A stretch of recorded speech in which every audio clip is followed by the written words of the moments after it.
Battlefield 2018, or more recently believed to be Battlefield 5, has a reveal that is literally right around the corner, as in, the trailer could actually come up before this video even gets uploaded. In that case, I hope that it was good. I can't really tell because I recorded this audio before a trailer ever went up. If you guys did not know, I'm actually a pretty big Battlefield fan, and obviously I'm pretty amped for this game to be revealed. It's currently believed that the game will take place in World War II, and will provide a very refreshing and amplified action-based multiplayer that we're all going to enjoy. Of course, the game will take full advantage of the scale of the war, allowing planes, tanks, and other vehicles and machines of the war to be used by players in large-scale, beautiful maps. We're all hoping that this game builds off of Battlefield 1's success, which took place in World War I and appears to pretty much be the little brother of Battlefield 5. However, we all know that Battlefield 1 underperformed a little bit. Don't get me wrong, it was a pretty good game, but it just didn't have enough to hold players in like previous titles did. That's something about Battlefield that I've always really enjoyed,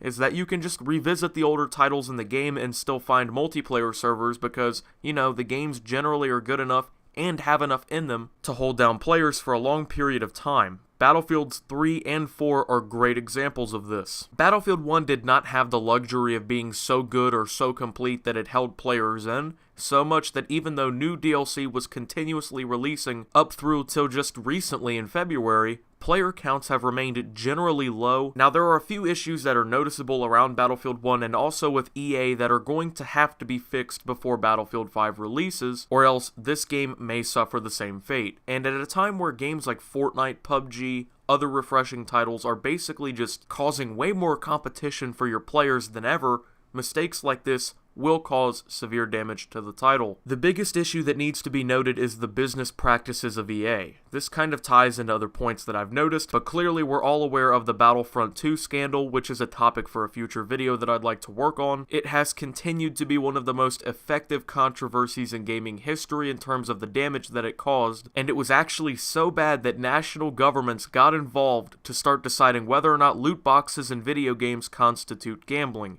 Hint, the answer is definitely a yes. EA has said that they cannot afford another mistake like this to happen, and clearly fans will not be forgetting about this scandal anytime soon, so it seems that for Battlefield 5 to really survive, there is going to have to be a lot of changes in the corporate attitude for EA. Battlefield is definitely one of their top franchises, and if they somehow fall back into the same trap that they did with Battlefront 2, it may kill the game, which would definitely cause permanent damage to the franchise. The issue of loot boxes and the monetization of content in games has been around for much longer than Battlefront 2.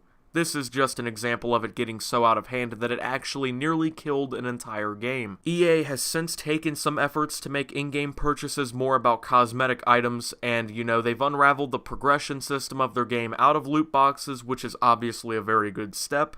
If they maintain this attitude towards Battlefield 5, it could not only make the game better, but it could mean that we see more things added in-game more often for free, which would certainly solve our next issue. The next issue with Battlefield 1 that Battlefield 5 has to solve was the blandness and the lack of content in the game at launch and afterwards. I mean, if we're being realistic, Battlefield 1 did not really have that much to enjoy. There wasn't a lot of weapons to play around with, most of what was added afterwards was in DLCs, and the game could pretty easily bore you after playing it for a while. Recently, we've seen the game's biggest and most direct competitor, Call of Duty, completely changed the way that they've added weapons into the game. Recently, the newest event in World War II, Blitzkrieg, adds 6 new weapons into the game for players to earn through challenges, daily orders, contracts, supply drops. The game really basically gives away guns now. That used to be a pretty big issue in the COD community, but it seems like with this game they've sort of fixed this issue a little bit. Battlefield is going to have to somehow take the same route if they don't want this issue being brought up by fans. There has been a trend in a lot of games recently where free DLC has been brought to the game for players to either get regardless, like in Fortnite, or to be earned, you know, relatively easily, like in Call of Duty World War II. These efforts have made the games much more enjoyable and able to consistently be revisited by players because of the new content, and if Battlefield follows suit, it may keep players around much longer. The next issue is basically a continuation of the last one, DLC. I have no problem with map packs and new weapons and things being sold to players, as long as the weapons are balanced with the free weapons that are available to everyone, the maps are enjoyable, any other DLC is worth the price, really.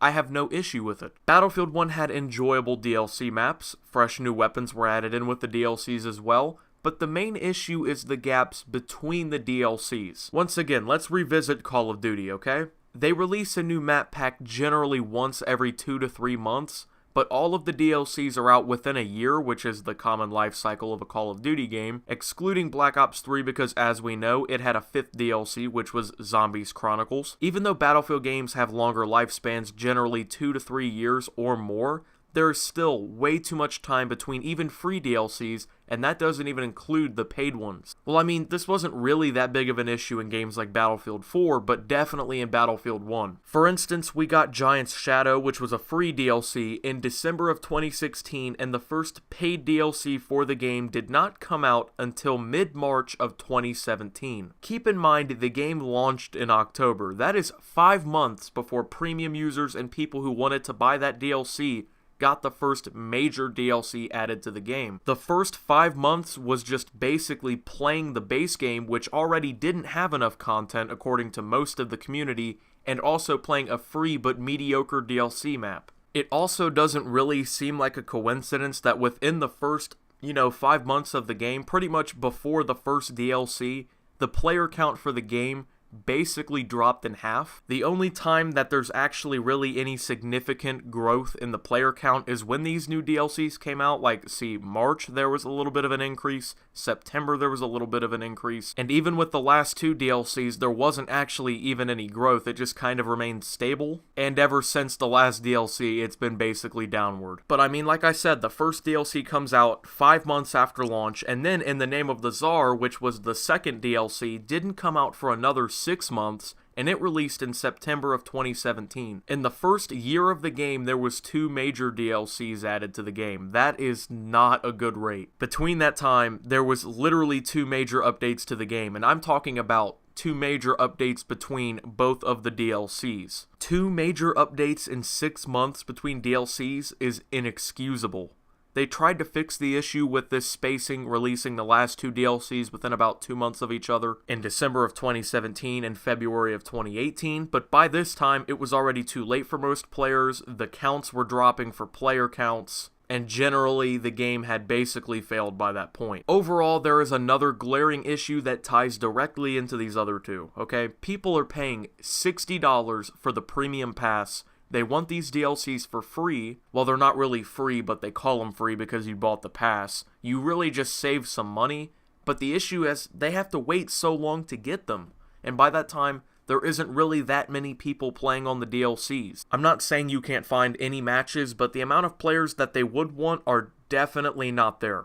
Most people have moved on past this game, even though it was actually a pretty solid shooter. Why do you expect people to buy the premium pass in Battlefield 5 if they may have to face this issue all over again? This pass really wasn't worth $60 to most of us in that game, because even if we're saving money on the DLC, if we have to wait nearly 2 years for the whole game to be finished and released, we're not going to sit around and wait. That's not going to happen. You have to make the premium pass a better deal if you're going to charge the same price as the original game, especially in a time, like I said, where free DLC is becoming a norm in most games. If you're expecting people to pay $60 all over again for more DLC, it better definitely be worth it. Most pass owners likely didn't even play or download all 4 DLC packs because of how stretched out they were and the noticeable drop in player count. Overall, the hype for myself around Battlefield 5 or Battlefield 2018, it's pretty high. I mean, the game is rumored, like I said, to be a World War II shooter, which honestly, I wouldn't mind. I think that Battlefield can really do that era right. I mean, they did World War I pretty well, and they have made World War II shooters in the past, but I'm starting to enjoy Call of Duty World War II again, so if Battlefield 5 can provide me a good World War II experience this year that's a little bit more immersive, I will have no issues playing it alongside Black Ops 4 and Red Dead Redemption 2. Hopefully EA and DICE fix the issues that the community has with the game, and they make us a stellar title. Thank you guys for watching. If you did enjoy, make sure to leave a like and subscribe if you're new. Follow me on Twitter for thoughts and updates. Join the Discord to talk to me and other fans, and donate through Streamlabs if you'd like to help financially support the channel. And until my next video, guys, this is Optimus, signing out.